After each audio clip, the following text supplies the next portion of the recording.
এখন বলতে গেলে প্রায় দুপুরবেলাই হয়ে গেছে, ওই 12টা 48 মতন বাজে।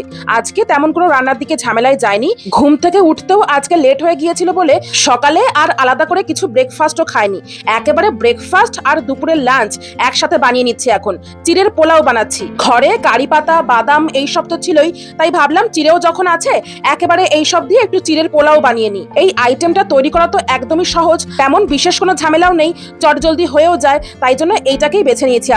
আজকের এই চিড়ের পোলাওটা বেশ ঝরঝরে হয়েছিল। বেশি কিছু আইটেমও কিন্তু এর মধ্যে দিইনি। তেলের মধ্যে খানিকটা কালো সর্ষে আর শুকনো লঙ্কা ফোড়ন দিয়ে, কয়েকটা কারি পাতা, বাদাম আর একটা গাজর কুচি দিয়ে ভিজিয়ে রাখা চিড়ে দিয়ে ভালো করে ভেজে নিয়েছি। আর তার সঙ্গে নুন মিষ্টি, ব্যাস তারপরেই তৈরি হয়ে গেছে আমার এইরকম ঝরঝরে চিড়ের পোলাও। আর আমি এটা লক্ষ্য করে দেখেছি, কোনো রান্নায় যাই উপকরণ দিই না কেন, যদি তার সঙ্গে কারি পাতাটা দিই তাহলে যেন আলাদাই একটা সুন্দর টেস্ট আর ফ্লেভার তৈরি হয়ে যায় ওই রান্নাটায়।